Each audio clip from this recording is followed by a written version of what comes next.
지난 설교 복습이라고 생각하지 마시고 시리즈 설교니까 이어진다라고 생각하시면서 앞부분 얘기하고 연결해서 설교 좀 드리겠습니다. 다니엘의 세 친구 이름을 다 바꾸죠. 여러분 주보 앞면에 보면 그 이름의 뜻이 다 이렇게 제가 원고대로 올려드렸습니다. 다니엘, 하나냐, 미사엘, 아사랴가 원래 이름이고 엘, 야, 랴 이런 이름은 하나님과 관련된 이름인데 이 이름을 전부 다 바꿉니다. 바벨론 신의 이름으로 바꾸었다라고 말씀을 드렸습니다. 그 이름의 뜻이 주보 앞면에 그렇게 다 나옵니다. 창시 계명이죠. 이름을 바꿉니다. 이름만 바꾼 게 아니죠. 음식을 먹입니다. 왕이 정한 음식을 먹어야 합니다. 율법적으로 부정하다, 깨끗하다를 떠나서 아무래도 이 음식은 정말 최고급 음식인 것 같습니다. 여러분, 우리나라의 최고급 호텔의 짜장면이 얼마일 것 같아요? 우리나라 최고 좋은 호텔의 짜장면 한 그릇 얼마일 것 같아요? 저도 사실 안 먹어봐서 모릅니다. 꽤 비싸지 않을까 이렇게 생각을 합니다. 왕이 정한 음식이 부정하다, 깨끗하다를 떠나서 얼마나 음식이 좋겠습니까? 여러분, 이렇게 해서 몇 년간을 이름 바꾸고 바벨론 궁전에서 왕이 정한 음식을 먹으면서 몇 년간을 그렇게 훈련을 받습니까? 3년간입니다. 여러분, 3년이 적은 것 같지만 한번 생각해 보세요. 제가 우리 교회 온 지가 이제 만 3년 지나고 올해 4년째 밖에 안 됩니다. 느낌은 이상하게 한 10몇 년 목회한 것 같아요. 평소에 여러분이 저를 아시는지 모르겠는데 이상하게 느낌이 한 10년 이상 목회한 것 같이 이렇게 참 익숙하고 편안한데요. 여러분, 3년이 적은 시간 같지만 이름 바뀌고 바벨론 궁전에서 바벨론에서 나오는 최고급 호텔식 음식 먹으면서 3년을 지난다고 한번 생각해 보세요. 완전히 바벨론화 되는 겁니다. 완전히 바벨론화 돼요. 그 3년이 지나면 최종적으로 왕 앞에 서는 것입니다. 왜 애들이 3년을 딱 정했을까요? 3년이면 바벨론화 시키는 게 충분하다는 거예요. 그 정도면 인간을 개조시키고 신앙을 개조시키는 게 충분하다는 거예요. 이름 바꾸고 다 하나님과 관련된 이름을 바벨론의 신의 이름으로 갖다 붙여놓고 3년을 그렇게 부르게 하잖아요. 사드라가, 메사가, 아벤누고냐, 벨드사사라 이렇게 부르게 하면서 서서히 바벨론 신의 이름과 친숙하게 만들고, 그게 율법에 부정한 음식을 처음에는 얼마나 저항이 됐겠어요. 이걸 먹어도 되나? 먹으면 막 구역질이 나고. 그런데 자꾸 먹다 보니까 맛있거든요. 나중 되면 율법에서 부정한 음식이든 정한 음식이든 뭐가 상관이 있어요. 하루 3끼 꼬박꼬박 먹는데 처음에는 구토가 나오고 이걸 먹으면 안 되는데 하다가도 먹으니까 맛있거든요. 제사에 바쳐진 게 무슨 소용이 있어요? 맛있거든요. 그렇게 최고급 호텔 같은 바벨론 궁전에서 사는데 뭐가 문제입니까? 3년을 그렇게 지나보세요. 왕은 서서히 길들이는 거예요. 길들이는 거예요. 왕이 자기 신하로 마음대로 부려 먹으려고 양육이 아니라 사육시키는 거예요. 사냥개를 돼지로 만든다는 거예요. 우리나라 선교 역사상 한 번도 교회 문을 닫은 적이 없었습니다. 유교가 나도 그 전에 사스니 메르스니 나도 한 번도 교회 문을 닫은 적이 없었습니다. 일제강점기 때도 마찬가지입니다. 그런데 한국 교회가 스스로 먼저 교회 나오지 마세요 하면서 시작해서 온라인으로 예배 드린 지가 1년이 지나고 있습니다.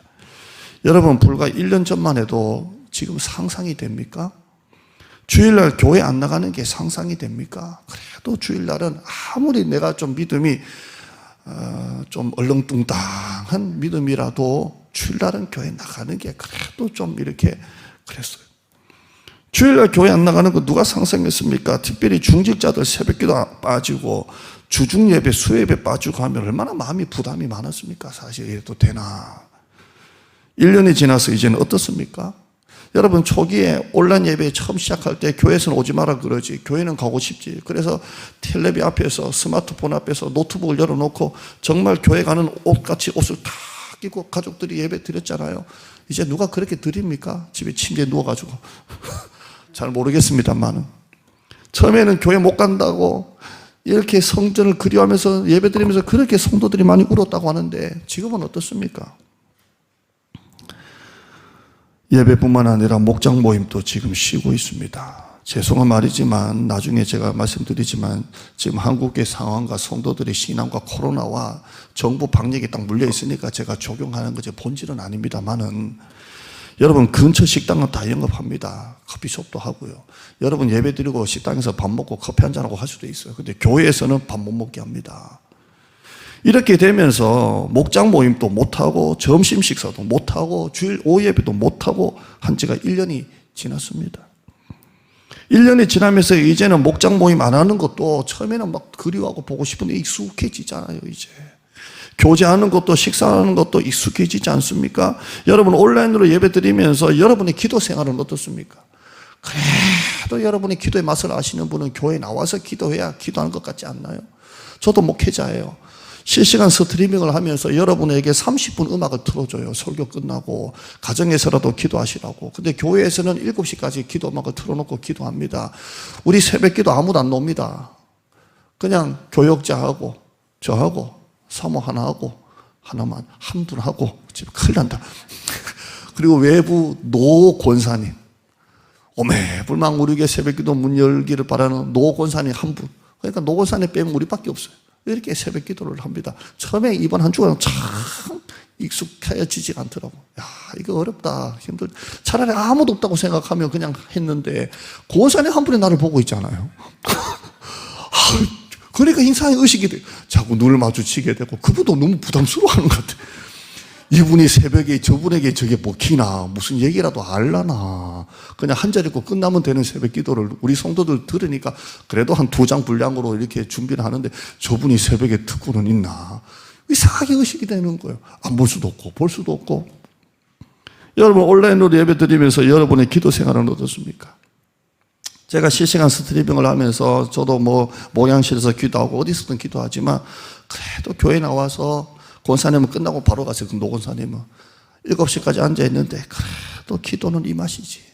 그래도 성전에 앉아서 기도하는 게 이 맛이지. 기도가 달라요.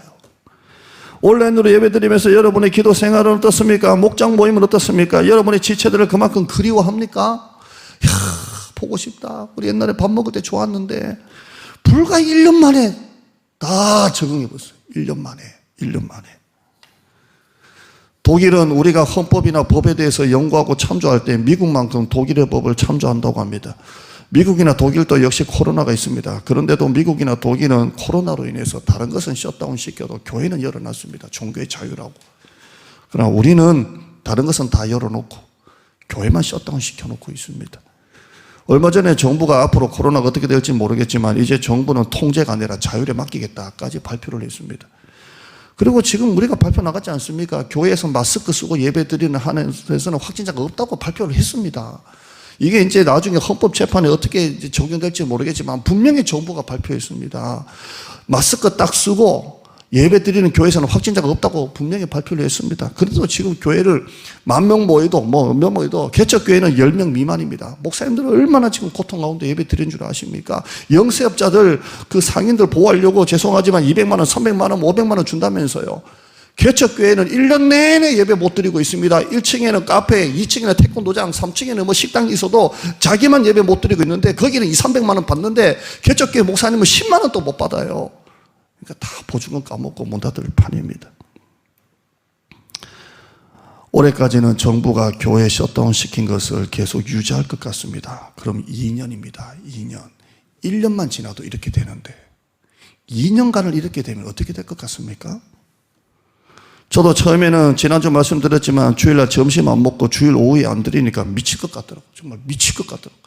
태어나서 처음 있지 않습니까? 엄마 따라서 그냥 끌려가면서 그렇게 예배를 드렸고 교육자 생활하면서 그렇게 예배 드리다가 점심 안 먹고 집에 가니까 미칠 것 같아요. 할 게 너무 허전하고 너무 마음이 아프고 산이란 산을 온데 돌아다니면서 그랬어요. 근데 이제는 안 미칩니다. 이게 1년 만에 적응했다고요. 1년 만에. 다니엘은 1년, 2년이 아닙니다. 3년간을 그렇게 이름 바뀌고 최고 음식 먹고 배부르고 3년 안에 히브리성 끝납니다. 히브리얼 끝납니다. 히브리 정체성, 하나님의 백성, 정신 다 끝납니다. 완전히 바벨론 백성이 되는 것입니다. 3년간을 개구리 주전자 놓고 서서히 익혀서 죽이듯이 완전히 바벨론화 만드는 겁니다. 서서히 알게 모르게 동화되게 만드는 것입니다. 바벨론 왕 느부갓네살이 보통 얘기는 아닌 것 같습니다. 감옥에 집어넣고 굶기고 때리고 하는 게 아닙니다. 완전히 반대로 합니다.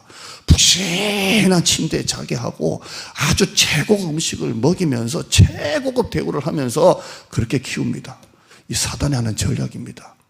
옛날에 사단이 감옥에 집어넣고 배를 굶기고 사자굴에 집어넣고 톱에다 잘라가면서 교회를 핍박했거든요.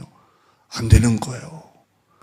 그러니까 이 바벨론 느부갓네살 왕이 그렇게 하지 않습니다. 한 3개월 감옥에 집어넣고 두둑에 패면 될 것 같았는데 안 되니까 아예 3년을 보고 최고급 호텔에 집어넣고 최고급 음식을 먹이면서 최고의 대우를 받게 하면서 완전히 바벨론화를 시키는 겁니다. 창시 계명은 다니엘 때만 있는 게 아닙니다. 일제시대만 있는 게 아니에요. 지금 이 시대가 창시 계명 시대입니다. 이제 다니엘은 선택해야 됩니다. 내가 누구의 신하로 살아갈 것인가? 내가 바벨론의 포로로 잡혀와서 바벨론의 신하로 살아갈 것인가? 아니면 바벨론에 끌려왔지만 하나님의 신하로 살 것인가를 이제는 결정을 해야 됩니다. 둘 중에 하나를 선택해야 됩니다. 바벨론에서 최고급 음식을 먹고 안락한 주거 공간에서 바벨론 이름을 살면서 바벨론 신하로 살 때 그 대가가 뭘까요? 성공하는 겁니다. 성공. 이렇게 3년 훈련받고 테스트 통과되면 이제는 한 수억 되는 연봉을 받고 최고급 차량을 제공받고 최고의 엘리트로 바벨론 궁에서 고위 공무원으로 살아가는 최고의 성공적인 삶을 사는 것입니다. 아니면 히브리 정신, 하나님 백성의 정체성을 포기하지 않고 그 대가로 고난과 시련의 길을 걸을 것인가? 이제 둘 중에 하나를 선택해야 돼요. 바벨론에 살면서 바벨론 신하가 되어서 최고의 대우를 받고 성공하는 삶을 살 것인가? 남도 부러워할 만한 연봉을 받고 좋은 차를 타고 고위 엘리트로 살아갈 것인가? 아니면 하나님 백성의 신하가 되어서 모든 걸 다 잃어버리고 고난과 시련의 길을 걸을 것인가? 선택해야 합니다. 다니엘은 우리나라 지금 일장의 나이로는 중학생밖에 안 됩니다. 13살, 14살밖에 안 됩니다. 이 14살, 14살 중학교밖에 안 되는 이 아이가 3년간을 서서히 바벨론 왕을 위한 충성스러운 신하로 서서히 익숙하게 개조되어지는 것을 영적으로 알게 됩니다. 아, 이건 아니야. 3년이 지나면 나 하나님 잊을 것 같아. 3년이 지나면 나 하나님 백성 안 될 것 같아. 다니엘은 어린아이였지만 이 영적으로 자기가 개조되어지는 것을 영적으로 알게 됩니다. 그리고 다니엘은 자기 스스로 자기가 바벨론화 개조되어지는 것을 저항합니다. 나는 그렇게 되게 안 될 거야. 나는 이 땅에서 살지만 나는 아무리 내가 고통스럽고 힘들어도 나는 하나님의 백성으로 살 거야. 스스로 저항하기로 결심을 합니다. 그게 무엇입니까? 8절입니다. 한번 8절 읽어 보실까요? 시작. 다니엘은 뜻을 정하여 왕의 음식과 그가 마시는 포도주로 자기를 더럽히지 아니하리라 하고 자기를 더럽히지 아니하도록 환관장에게 구하니. 자기만의 저항하는 방법이 하나입니다. 나는 이 음식만은 먹지 않겠다. 이름을 바뀌기도 하고 자기 의도와 상관없잖아요. 그럼 먹고 안 먹고는 내가 결정할 수 있어. 누가 나에게 다니엘이 아니라 벨드사살이라 불러도 그건 어쩔 수 없지만 그 사람이 그 입으로 부르는 건 내가 막을 수는 없지만 내가 내 입으로 음식을 먹지 않는 것은 내가 모든 것을 다 잃는다 하더라도, 그래서 내가 고난과 시련의 길을 겪는다 하더라도 내 입으로 결정할 수 있는 것은 내가 선택할 거야. 나는 음식 안 먹을래. 안 먹을 거야. 이렇게 합니다. 왕의 음식을 먹지 않겠다는 것은 서서히 익숙해지는 바벨론화에 대한 자신만의 저항이에요. 나는 아니야. 여러분은 세상에 살면서 여러분만의 저항이 뭡니까? 먹자 하면 다 먹으러 다니고, 마시자 하면 다 마시러 다니고, 놀러 가자 하면 다 놀러 다니는 여러분만의 저항이 뭐가 있습니까 도대체? 교회에서는 독신한 크리스찬인 것 같아도 나가면 똑같지 않습니까? 여러분만의 저항이 없잖아요. 저항이. 가자 하면 가고, 먹자 하면 먹고, 마시자 하면 마시고. 저항이 없습니다. 저항이. 여러분이 크리스찬의 정신과 정체성을 가지고 대학 생활을 해보세요. 직장 생활을 해보세요. 편하게 할 줄 압니까? 고등학교 때는 술 못 먹잖아요. 대학교 가면 술 먹어요. 그러면 그때부터 이제 술잔이 돌아가고 담배 문화가 돌아가는 것입니다. 여러분 직장도 마찬가지예요. 직장이 다 술문 아닙니까? 여러분 그 안에 들어가서 여러분이 크리스찬의 정신 가지고 살 때 얼마나 많은 어려움이 기다리고 있는지 아십니까? 여러분이 다니엘처럼 하다가는 고립됩니다. 다니엘처럼 하다가는 욕을 얻어먹습니다. 다니엘처럼 하다가는 에휴 죄송한 표현입니다. 저 새끼는 인간관계가 틀렸어 저거. 사회생활을 적응을 못해 저 새끼는. 그런 말 듣습니다. 다니엘처럼 살다가는 그렇게 된다는 거예요. 다 끌려와가지고 왕이 준 음식을 다 맛있게 먹는데 나는 아니야 라고 한다는 것은 미친 짓입니다. 완전히 왕따 되고 고립되고 저놈은 저거 미친놈이야 라는 소리를 들을 수가 있다는 것입니다. 같이 마시고 같이 먹고 같이 놀고 같이 어울리고 해야 저 사람은 인간관계가 좋아, 저 사람은 인간성이 좋아, 쟤는 사회생활을 잘해 라고 듣지, 여러분이 다니엘과 같이 살다가는 고립됩니다. 여러분이 신앙을 버리면 누릴 게 많다고 제가 말하지 않았습니까? 사탄 마귀처럼 11조 내는 만큼 안 내면요 쓸 게 많아지는 줄 믿습니다. 자다가 또 그것도 하면 또 큰일 납니다. 11조 안 내면 안 내는 만큼 여러분 쓸 게 더 많다는 거 아십니까? 애들 학원 짤짤 매는데 그것만큼 학원 더 보낼 수 있습니다. 영어 공부도 시킬 수 있습니다. 여러분이 쓸 만큼 공납금 내고 휴대폰 요금 내고 할 수 있습니다. 그만큼 더 쓸 수 있다는 거 아십니까? 주일날 교회 나오지 않는 만큼 가족들과 더 많은 시간을 보낼 수 있다는 거 아십니까? 세상에서도 보다 자유롭게 살 수 있다는 거 아십니까? 인간관계 더 넓게 할 수 있다는 거 아십니까? 처음에는 세상 문화, 직장 문화에 들어갈 때 적응을 못해요. 크리스찬이니까 내가 마셔도 되나? 내가 이렇게 해도 되나?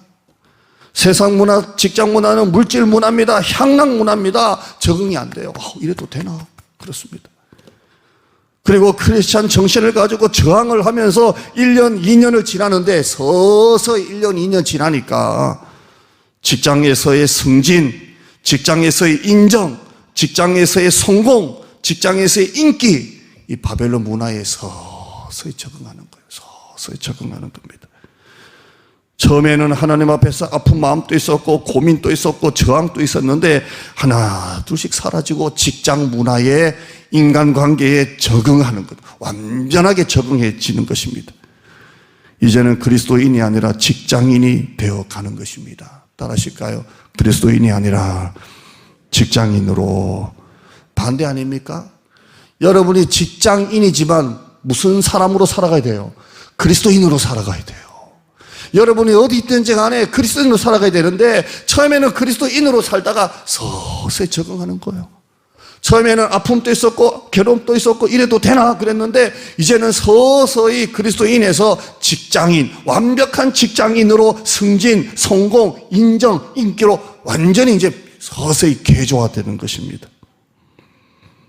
익숙해진다는 게 얼마나 무서운 줄 아십니까? 적응해 간다는 게 얼마나 무서운 줄 아십니까? 끊임없이 싸워야 돼요. 끊임없이. 서서히 익숙해지는 거예요. 여러분의 직장 상사가 아니면 사장님이 독실한 크리스찬이 아닌 이상, 여러분의 위에 사람이 독실한 크리스찬이 아닌 이상 여러분에게 핍박이 없다는 게 더 이상하지 않습니까? 자, 여러분이 회사 들어갔는데 내가 속한 부서가 한 10명이 있다. 그런데 아무도 예수를 안 믿는다. 그런데도 아무 핍박이 없다라는 건 좀 이상하지 않습니까? 여러분의 직장 상사와 사장님이 독실한 크리스찬이 아닌데도 여러분이 크리스찬으로 사는데도 아무런 핍박이 없다는 게 이상하지 않습니까? 첫째는 여러분이 전도를 아예 안 한다는 겁니다. 아예 안 한다는 겁니다. 그러니까 핍박이 없는 거예요. 아예 안 하고 있어요. 아예. 교회에서는 하나님의 자녀도 크리스찬인데 교회 가면 완전한 직장인, 카멜레온이죠. 색깔을 이렇게 바꾸고 저렇게 바꾸고 완벽하게 적응해가는. 전도를 안 하니까 핍박이 없는 거예요. 여러분이 누구 한 사람에게라도 전도하려고 해보세요. 핍박이 따릅니다. 또 요즘 같을 때에 미쳤어? 교회는 왜 가? 지는 다 가면서. 교회만 가면 미친놈 소리 듣잖아요. 교회는 왜 가? 여러분이 전도를 안 하니까 핍박이 없는 거예요. 두 번째는 세상에 너무 잘 적응하니까 핍박이 없는 거예요. 여러분 사장이라도 직원들에게 교회 나가라고 해보세요. 직원들 좋아할까요? 안 좋아할까요? 자, 내가 사장님이에요. 직원들에게 교회 나가. 교회 좀 나가. 예배 좀 드려 하면 직원들이 좋아할까요? 싫어할까요? 모르겠어요? 싫어하지. 누가 좋아합니까? 누가 좋아합니까?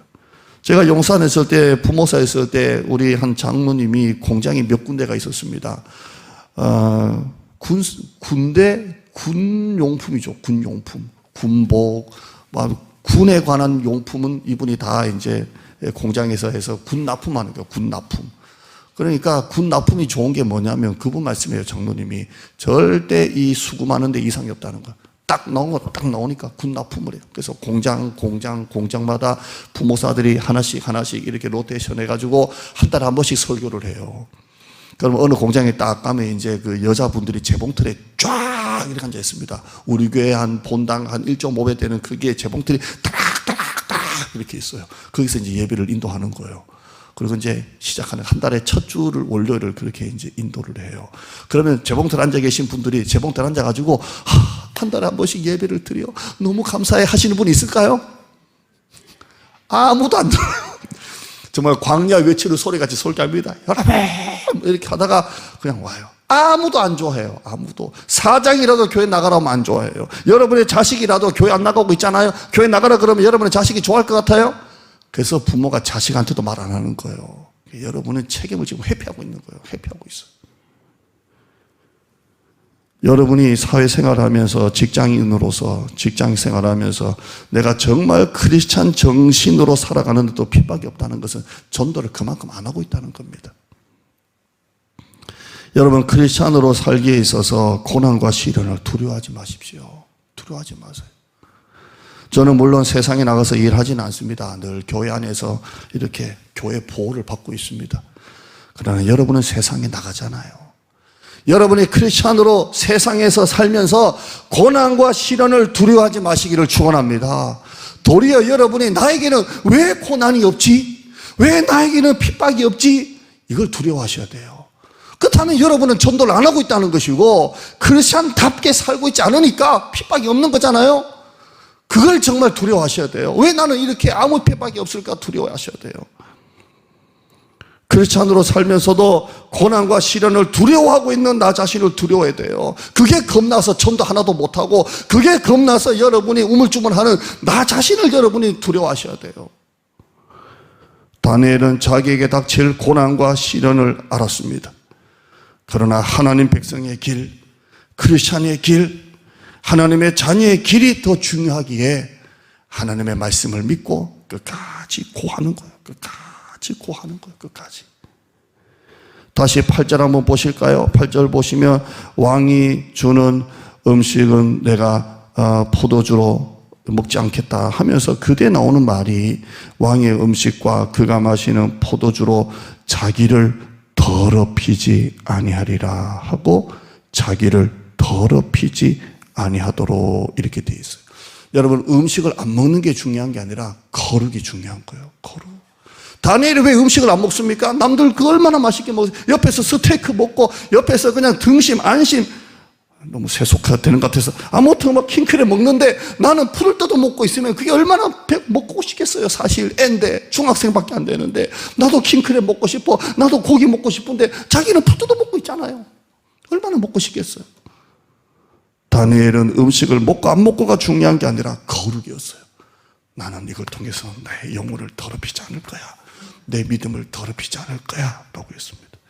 여러분이 창세기부터 지금 신명기까지 1년 1독을 계속하고 있는데 거룩이란 단어가 얼마나 많이 나옵니까? 거룩. 성막을 하나 만드는 것도 네 마음대로 만들지 말고 정확한 식양대로 만들어라. 정확하게 재료도 네 마음대로 하지 말고 전부 다 뭡니까? 거룩이. 하나님이 얼마나 거룩을 하나님이 중요하게 보는 줄 아십니까?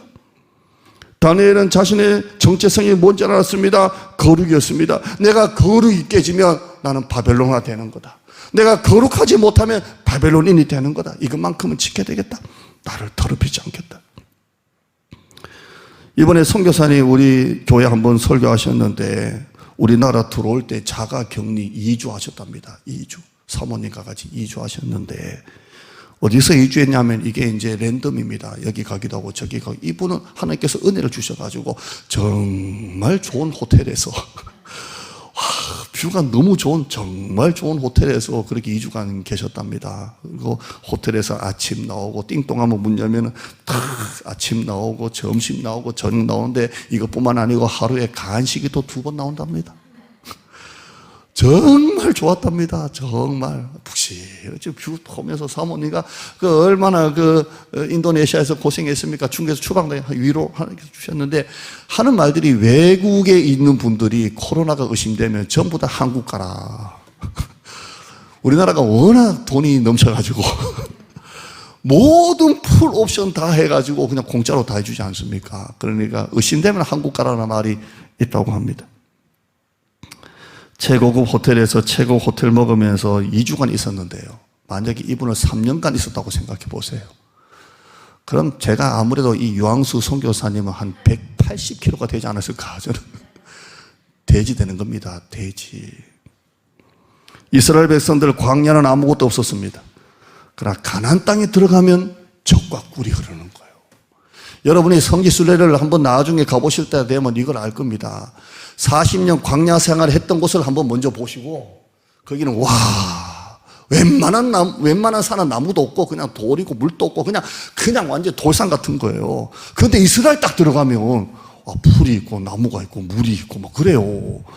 와 완전히 그 차이가 완전히 달라요. 그러니까 이스라엘 백성들이 볼 때는 이 땅은 무슨 땅이에요? 젖과 꿀이 흐르는 땅이에요. 젖과 와 광야 생활을 40년 동안 먹을 게 없어가지고 맨날 그냥 만나 아침에 떨어지는 만나 정말 꿀 섞인 과자 같은 만나 처음에는 좋았는데 40년 먹다 보니까 질려가지고 안 돼. 질려가지고 여러분 맛있는 고기도 하루 2번이지 40년을 고기 뜯었다고 생각해 보세요. 고기 냄새만 봐도 지겹지 않겠어요? 한 번은 김치찌개도 먹어야지 얼큰하게. 40년을 만나만 먹고 있다가 광야에서 터지는 그 반스는 물만 먹고 있다가 가나안 땅에 들어가니까 너무 많은 거예요. 눈이 획 도는 거예요. 획 돌아요.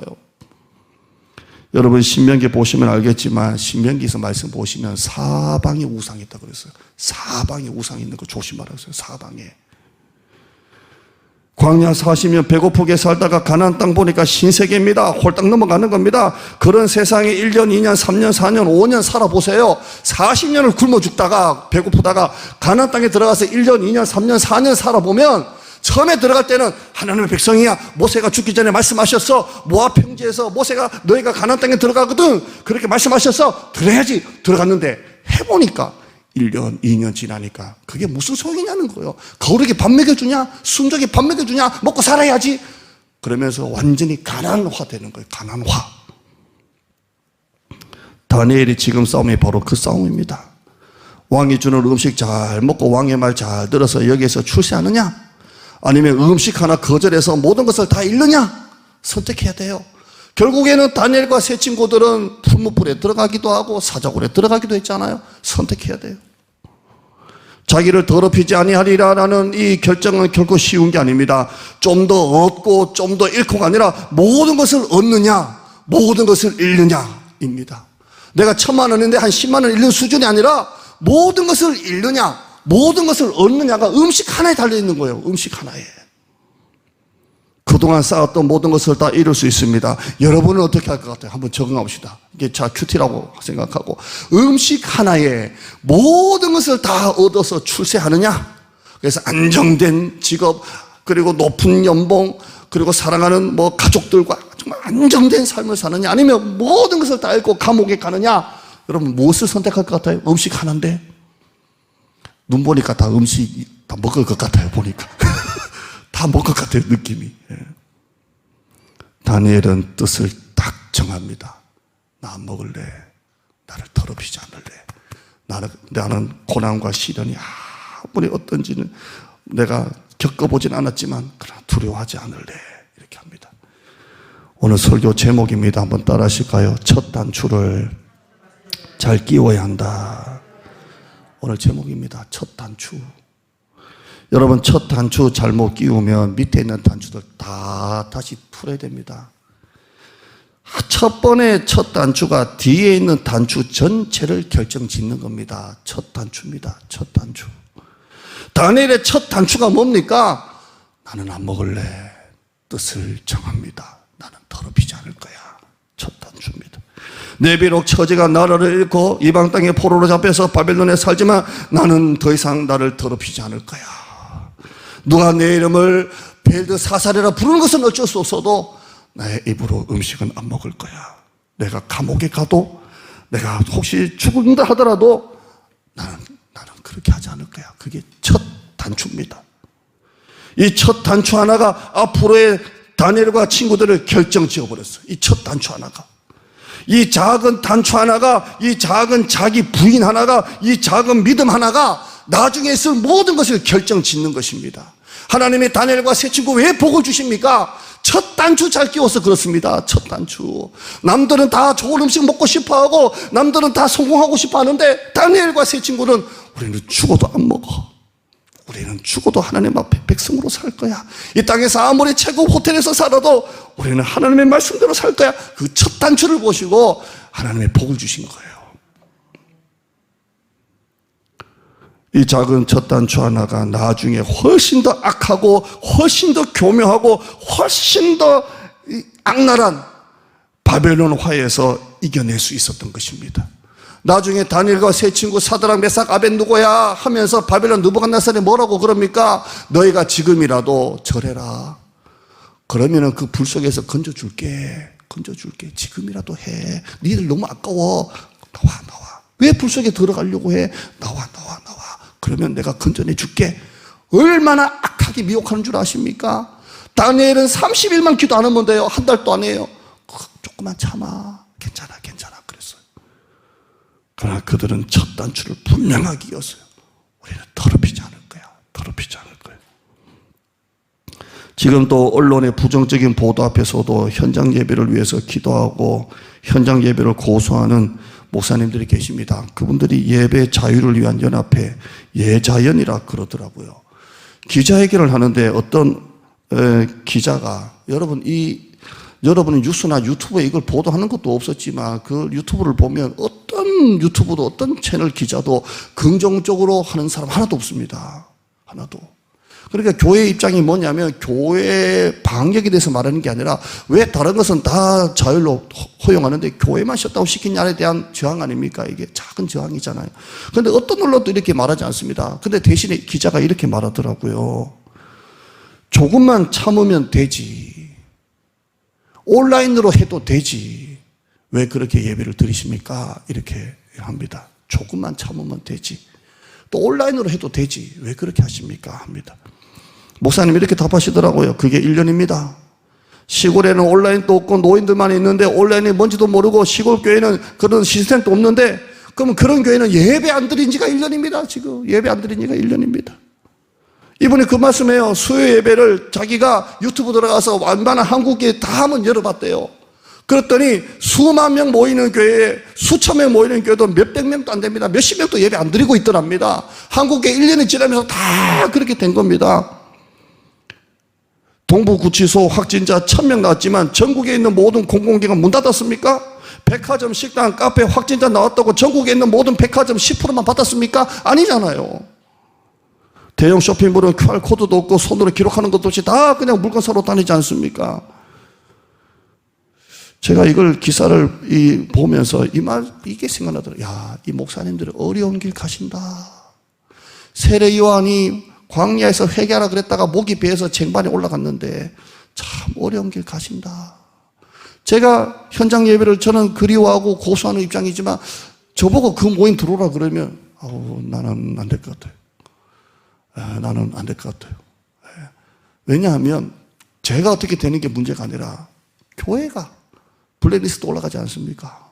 그러니까 이건 겁이 날 것 같아요. 겁이 나요. 어려운 길 가시는구나.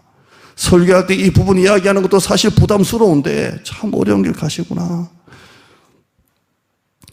한국교회가 정부에서 온라인으로 하지 말라 하기 전부터 한국교회가 선제적으로 문을 닫아버렸습니다.